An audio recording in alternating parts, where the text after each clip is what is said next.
سەرەتا بە خێراتنتانەکەم لە تەلەڤیزیۆنی سلێمان تیڤیەوە هاتوون گەورەتان کردم بە خێربێن سەرچاو سەرم.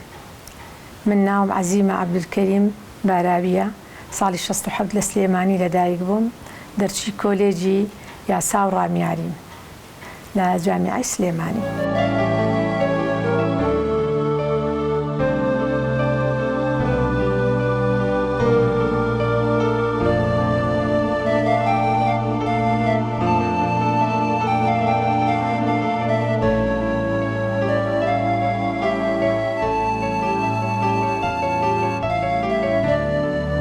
ئەمڕۆ باسی چیرۆکی ژیانی سیاسی خۆم لە ناو ڕیزەکانی پارتی ئەەکەم.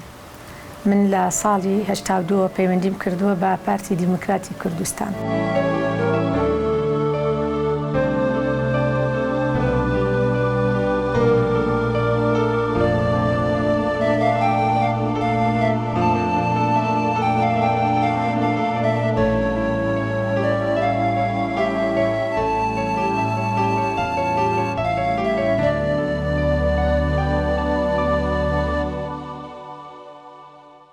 من لە ساڵی 82 تەمەنم 14 ساڵ بوو، لە دوی متەوەسە بووم.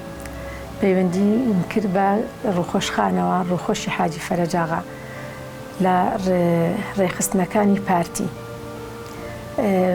دوای ئەوە لەگەڵ هاوڕێکانمە دەستمان کرد بە کاری سیاسی، چونکە من خۆشەویستێکی زۆرم هەبوو بۆ حیزبەکەم، بۆ پارتی. لە ڕۆژی ئەوەتەی لەدایک بووم بە پارتی بووم. پاشان باوکو و دایکێکی پارتی نیشتیمان پەروەرم هەبوو، ئێمان فێری ژیانی سیاسی کرد، لەسەر ڕێبازی پارتی و بارزانی ئێمەیان پەروەردەکرد. باوکم هەتا ڕۆژی وەفاتیشی هەر پارتی بوو، وەسێتی بۆ ئێمەش کردووە لەسەر ڕێبازەکەی پارتی و بارزانی بەردەوام بین. ئێمە لە بەهۆی پارتیەوە ناڕەحەتی زۆرمان بینیوە لە هەشتاکانە، بێتر لە دوای هەشتاکان لەم ساڵانەی دوای بەهۆی شەڕی ناوخۆ هەندووسان تووشی کێشە بووینەوە، چونکە زۆر ئاستەنگە بۆ دروستەکرێ ئەگەر تۆ تەواو بەدڵی ئەو دەسەڵاتە نەبی کە لەژێر سایە ئەژی، ژیانێکی سەختە بێ. دوای ئەوە ئەگەر بگەڕێمەوە بۆ ساڵانی زوو، کاتێک کە بیری پارتاتی لە مێشک ماچەکەری کردووە لە ڕێگەی باوکمەوە، لەبەر ئەوەی من مناڵ بووم لە ساڵەکانی 74 پێشمەرگەکە ئەهاتنە سلێمانی بۆ چالاکیەکانیان یا شوێنێکیانە کردە ئامانج کە ئەگەڕانەوە ئەهاتنە ماڵی باوکم. ئێمە ئەو کات ماڵمان لە مەڵکەنی بوو، لە ماڵی باپیرم ئەژیان لە مەڵکەنی. لە دوای 74 ساڵی 79 من ئەمزانی کە ئەمانە پێشمەرگەن و دژی ئەو دەسەڵاتی ڕژێمی بەعسە ئەجەنگێن، بەڵام زۆر هین نەبووم، یعنی ئێشتا مێشکم پێ نەگەیشت بوو. بەڵام لە ساڵی 79 یەکی سێ کە بەرزانی نەمر وەفاتی کرد، یەکەم جار بوو لە مێژووی خۆما باوکم ببینم بگری. گوێی لە ئیزاعەی لەندەن گرتە بوو. ساڵانی هەفتاکان خەڵک زۆرتر ئیزاعەی لەندەنی ئەکردەوە. ئێستاش لە زاکیرەما ماوە دەنگی ئەو کچە پێم وایە ناوی عالیا شەربینی بوو کە وەفاتی بارزانی بڵاو کردەوە. باوکم یەکەم جار بوو بیبینم لە مێژووی خۆم، ژیانی خۆم. باوکم پیاوێکی بەهێز بوو، یەکەم جار بوو لە مێژووی خۆم ببینم بگری بە فرمێسک و بە دەنگی بەرز. ئیتر ئێمە بوو بەمای ئەوە، یعنی سەرنجی زۆر ڕاکێشان، نەک من خوشک و براکانی کەشم. وتمان ئەوە چییە؟ وتی وەڵا بارزانی وەفاتی کردووە. ئیتر یعنی وای ئەزانی هەموو دنیا ڕووخاوە بەسەریە.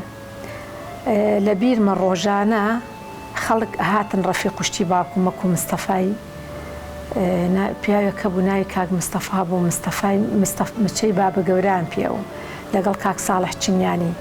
هاتن خەتەی ئەواندا ئەنە کە بتوانن بچن بۆ شاری شنۆ کە تەرمی بارزانی نەمر ئەگەڕێتەوە.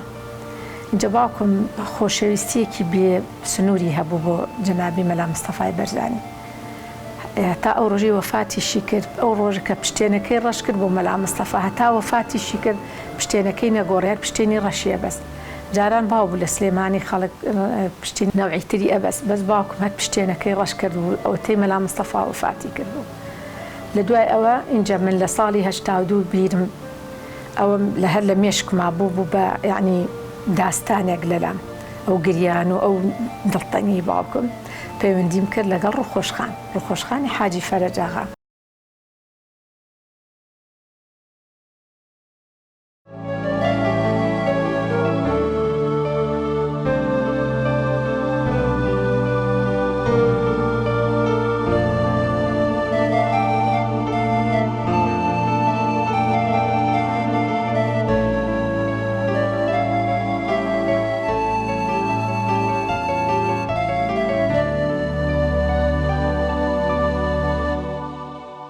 بەڵام من ساڵی 82 کە پەیوەندیم کرد بە پارتیەوە لە ڕێگەی ڕوخۆشخانی حاجی فەرەج ئاغا ئەوان هاتوچۆی ئەحماوە و ئەو شوێنانانە کرد لەگەڵ ژنێک هەبوو ناوی سەبری خان و سەبری شێحەسەنی مارگرد زیاتر ئەو ئەچوو بۆ ئەحماوە بۆ ئەو شوێنانە معلومات و ڕێنمایی ئەهێنا بۆ ئێمە.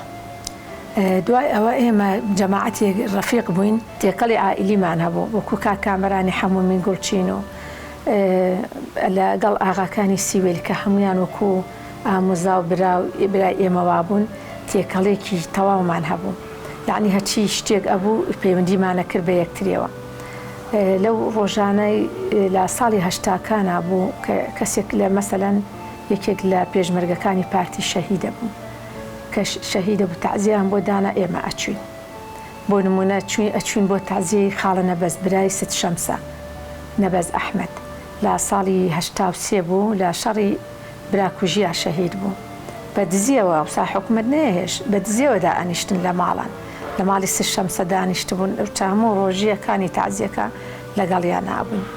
پاشان دارای دانای ئەحمەدی حەمەشانە کوڕی ناهی خان لەگەڵ ئامانجە ڕەش ناسراوە کوڕی بەدری خان بوو بەدری خانیش هەر لەگەڵ خۆمانە کاریە کرد لەگەڵ ساڵح کە ئیعدام کرابوو ئەویش سەرقەبران و تەعزیە و هەموو شتێک ئێمە بەشداریمان ئەکرد خەڵکی پارتەکانمان کۆ ئەکردەوە ئەچوینە ئەوێ دووەم ئێمە چونکە زۆر گەنج بووین ڕوخۆشخان کۆ نەیە بردینە ماڵان کۆمان بکاتەوە ماڵ بە ماڵ ئەهات معلومات و هەچێکی بویستا هی حیزب پێگەیانین.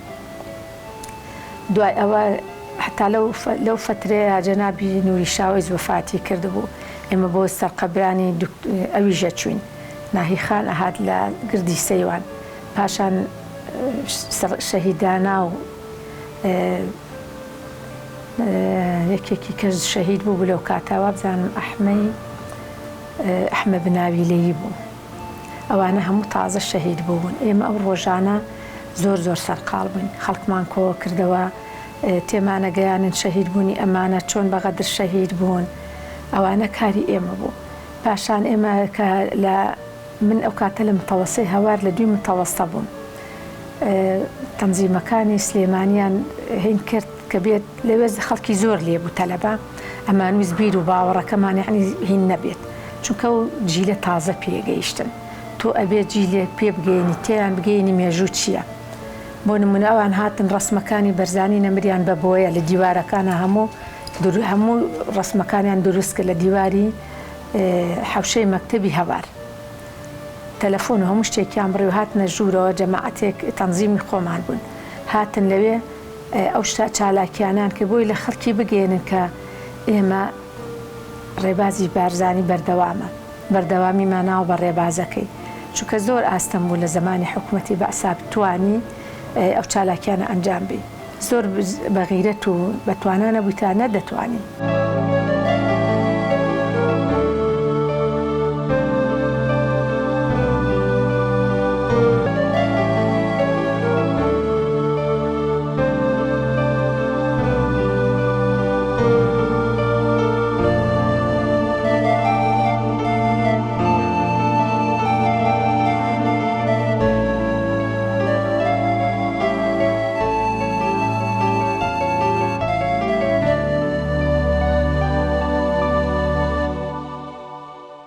من دوو جار لە ژیانما کە لەو هێڵانەی پارتیا ئیشمە کرد یعنی بە تەواوەتی ترس و یعنی خۆفێکی بەقووەتم لێنیشت یەکەم جار ساڵی 83 بوو وابزانم منعەتی جەول بوو.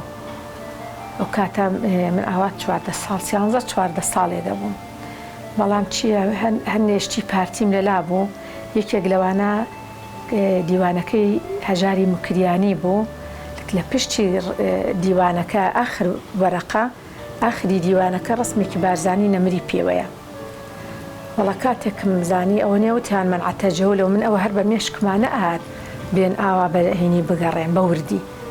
وەڵا کە هاتن گەڕان ئێمە چەند خەڵکیشمان لابوو لەبەروی باوکم پیاوێکی باوکم مقاولاتیە کرد، یعنی زۆر ئێمە چاومان لەسەر نەبوو بزانن چی ئەکەین یا چی ناکەین، یعنی محلی ئەنزاری حکومەتی بەعز نەبووین زۆر. وەڵا کاتێک مازانی منعەتە جەولێگە تۆ نەوزانی لە پڕ تەیارە هەستا ئەعلانی کرد منعەتە جەولە وەرەقەی خستە خوارەوە کەس لە ماڵی خۆی نەجوڵێ حەزری تەجەول دەستی پێ کردووە. ئێمەش هەمومان گەنج بووین من و براکەم و خوشکەکەم. ئەو کاتە ئەمە نەمان بەهین بووین، دوانێک دوو براکەی کەم مناڵ بوون. وەڵا کە هاتن قووەتێکی زۆری بڵاو کردەوە حکومەتی بەعز، ئیتر بەبێ بێشمار بوو قووەتەکە ماڵ بە ماڵە گەڕان، حتا چەند ماڵێکیان تێکدا لەسەرەوەی چەند ڕسمی پێشمەرگیان هەبوو یا ڕسمیان هەبوو بە چەکەوە. وەڵا کە هاتن گەڕان بە سوتفە مەکتەبەکەی منیان کردەوە، یەکەم کتێب دەستی بر بۆ ئەو دیوانەی هەژار. کابرا عەرەب بوو، تەبعاً منیش لەبەرەوەی بە دەراسەمان عەرەبی بوو زۆرتر ئێمە هاتوچۆی بەغامانە کە لە وەڵات باوکم عەرەبی شتێکم عەرەبیە زانی ئەو کاتە. وەڵا کە دەستیا کتێبەکە کردیەوە وتی ئەمە چییە؟ منیش وتم ئێمە لەبەرەوەی دراسەمان عەرەبی بە عەرەبی ئەخوێنین بە کوردی ئەخوێنین، ئەوە کتێبی کوردیە لە هینی مەکتەبەکەمە. ئەو کاتە من لە دوی متەوەسە بووم، وتم ئەوە کتێبی تاریخی منە. ئیتر وەڵا لە کتێبەکەم لە کابرا وەرگر نەمهێشت، چونکە بگەڕا بچواتە سەر و ڕسمەی بەرزانی تەسەورەکەم هەمومانیانە گرت و لەوانێ ماڵ و حاڵیشیان بڕوخانەنا، دوای وەکو هەر ئەنفالیانە کردین. ئەوە ئیتر کە بە سەریا ڕۆی کابرا کە قسەمان لەگەڵ کرد و تێمانگەیان وتمان ئێمە هەمومان تەلەبەین و مناڵ بووین، هی ئەوە نەبووین. وەڵا ئەوان زۆر زوو ماڵی ئێمەیان بەجێهێشت.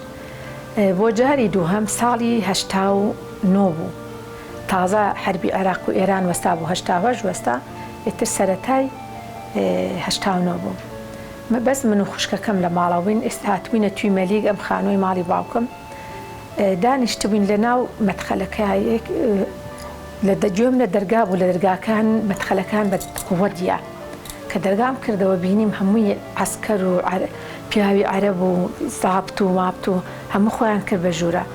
یعنی تەسەورم کردێکی گیرا بێ ناوی ئێمە یابێ. جاری هەر وشک بوو هەرینم هیچم بیر چوو بۆ نەمەزانین چۆن قسە لەگەڵ کابرا خۆی بە من ناسان وتی من ناوم زیاءە، هاتووم لە هینی فرقەی شەهید عوسمان، تازە دەست بەکار بووم، حەزم کرد و خەڵکیم گەڕەکە بناسم.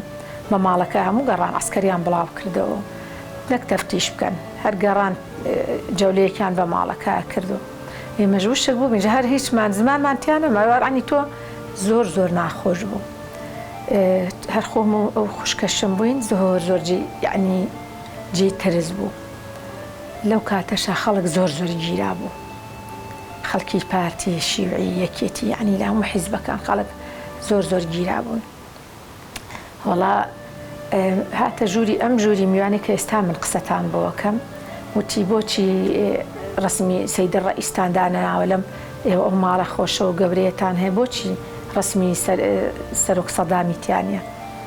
ئێمەش وتمان وەڵا ئێمە هینا ئێمە جارێ تازە هاتوین، وتمان تازە هاتوین تەمخانۆ نەمانتوانیوە داینین. وەڵا کابراژ وتی بەیانی خۆم بۆتانە هێنم. بۆ ڕۆژی دوایی دیسانەوە عینەن قووەت و عینەن عەسکەر هاتن بە چەکش و بزمار و ڕسمی سەدام حوسێنەوە هێنان بە دیوارەکەەوە. خۆ تۆش ناتوانانی قسە بکەی، وتیانە بێ بە هیچ شێوەیە هەڵی نەگرن. وتمان باشە تا بڵێن چی؟ وەڵا ڕسمەکەیان دانا ڕۆیشتن، باوکشم لە بەغا بوو بە ڕەحمەت بێ کە گەڕایوت هات وتی و ڕسمە چییە؟ وتمان وەڵا هێناویانەوەی مەشخۆ ناتوانین ڕێگری چۆن ئەتوانی لەوان بکەی، لەوانێت تاقیبیش کەم زانن داوناویان نەوەنیە. ئیتر باوکم زۆر متەئەسیر بوو، یانی چونکە شتەکە ئیجباری بوو، وتی جۆمێنی ئیشەڵڵا ڕۆژێگەی ڕسمێکی مەلا مستەفای تێ ئەخەمە جێگەکەیەوە فعلەن وای کرد کە سەدام حسێن ڕووخا ئەوان ڕۆیشتن ڕسمێکی سەرۆک بارزانی هێنا لە جێگەکەی ئەو داینا.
باوکم و دایکم دوو دوانەی زۆر ڕێک و پێک بوون هەردووکیان لە هەمان ڕێبازیان هەبوو هەمان لەسەر هەمان بیر و باوەڕە ڕۆیشتن دایکم بە ڕەحمەت بێ یەکێک لە وەسیەتەکانی ئەوە بوو ئەگەر وەفاتی کرد بە عەلەمی پارتی بە تەرمەکەیە بیرێ مەسوولی لقی 4 و لقی 21ش بێنە ژێر تابوتەکەی بۆ بەڕێکەن بۆ سەرقەبران لە کاتی وەفاتی دایکمە بە هاتن عەلەمەکەی پارتیشیان بۆ هێنا عەلەمی کوردستان بەو شێوەیە دایکمیان بەڕێکرد لەسەر وەسیەتی دایکم جا دایکم ئەم ڕسمانەی کە ئێوە ئەیبینن ئەمە ڕسمی دایکمە بۆیان هێنابوو کاک محەممەدی ناوەکەیم بیستوە کاک محەممەدی قازی لە مەسیفەوە ئەوەی بە دیاری نردبوو بۆ دایکم لەبەروی دایکم زۆر بەرزانی خۆشەویست بڕواکەی چوو بوو بۆ حەج پێ هاتەوەتم ئیجە پێمانەوە مەلیح وتم مەلیح تخوات دوعا بۆ کێ کرد لە پێشە وتی وەڵاهی بۆچی ڕاستان پێ نەڵێم کە دەستم گرت بە قوڵفی کەعبەوە دوعام کرد بۆ کاک مەسعود و کاک نێچیروان و کاک مەسرور وتی کەعبەکەم ڕاوەشانوە لە پێش ئێوە دوعام بۆ ئەوان کردووە یعنی خۆشەویستیەکی بێ سنووریان هەبوو باوکم پیاوێکی هین بوو پیاوێکی دەستانی بە دەست و دڵ بوو متەمەکینیش بوو باوەڕەکەی حیزبەکانی کە بە ئەو نیە بە زۆر پاران لێ ئەسەنیت بەڵام کە مەسەلەن 2000 ئەنار بۆ بنمونە بۆ شیوعی بۆ یەکێتی 4000 ئەنار بۆ پارتی باوکم ساڵی 80 چوو بوو بۆ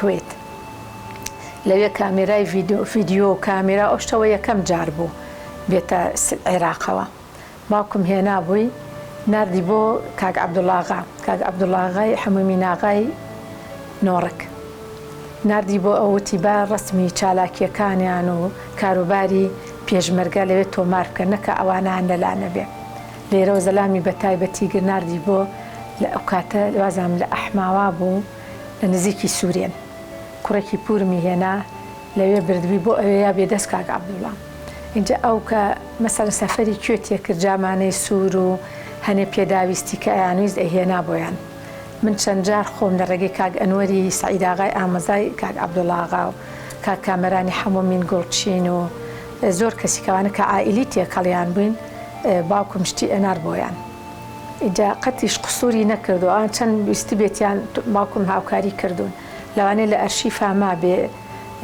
زۆر جار سوپاسنامەی کاک دریسمان پێگەیشتووە لە ڕێگەی هەمەی مام عەلیەوە بۆ چەند کەسێکی تایبەتی سلێمانی ناردبوو.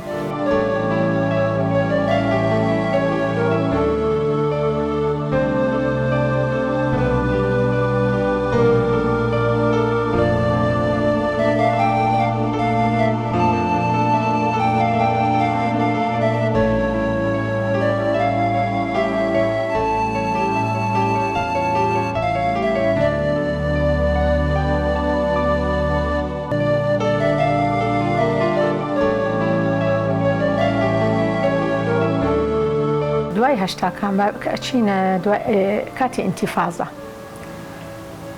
من لە 1970 هەتاکو ئەمڕۆ کە قسەی تیاکەم لەسەر هەمان ڕێباز و هەمان ڕێگەی خۆم کە ڕێبازی بارزانی نەمرە. هەتا دوا هەناسەشمان لەگەڵ ئەو لەسەر ئەو ڕێبازە ئەبین. خۆمان بە قوتابی قوتابخانەی ئەو ڕێبازە پیرۆزە ئەزانین. لە نەوەتەکانیش تازە مقڕەکانی پارتیدا ئەمەزرا کاک فازڵ ڕەوف لەوێ بوو. باوکم ئەو کاتەش حیزب توانای ئەو توی نەبوو، ئێشتا نەگەیشتون نەکەوتم لەسەر پێی خۆیان. لەو کاتەشا یارمەتیان بە شاهدی کاک فازڵ و جەنابی کاک دەریێشاغا زۆر لە پێشهینەکانی پارتی مەسئولەکانی پارتی. باوکم دوو جار وێنەی سەرۆک بارزانی و کاک ئیدریسی هەمیشە زیندوی لە مەدخەلی سلێمانی دروست کرد. بەهۆی شەڕی نەگلیسی ناوخۆوە ئەو شتانە ڕۆیشتن. بەڵام ئێمە تا ئێستش لە نەوەتەکانیش لە نەوەتەکان و هەتا ئێستەشی بەلاوە بێ ئێمە لەسەر ڕێ و ڕێبازی خۆمانی. من بەهۆی ئەوەی کە سووربوونمان لەسەر ڕێبازی بەرزانی زۆر تووشی کێشە ئەبوویتەوە. ئیتر لە هەموو جۆرەکانی کێشە هەتا لە دائیرە لە شوێنەکان. من لە 96 تاکو 2003 فەسڵ کرام لە جامیعەی سلێمانی.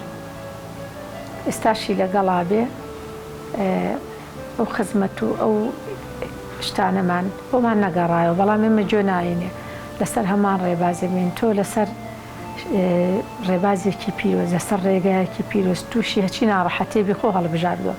ئێمەش خۆمان هەڵمان بژاردووە. لەبەر ئەوە هەموو سەر و ماڵمان ئەکەینە فیدای جەنابی سەرۆک بارزانی. باوکم و دایکم بە ڕەحمەت بن وەسیەتیان بۆ کردوین. هەتا ئەم ماڵە بە پێوە بێ ئەبێ ڕسمەکانی جەنابی بارزانی و کاکە مەسعود و ئەوانە لەم دیوەخانی باوکمە بوونیان هەبێ. پەیمانیشمان پێیاون لەسەر ڕێگا و لەسەر قسەی باوکی خۆمان بین. ڕێبازی بارزانی نەمر قەت لە یاد نەکەین.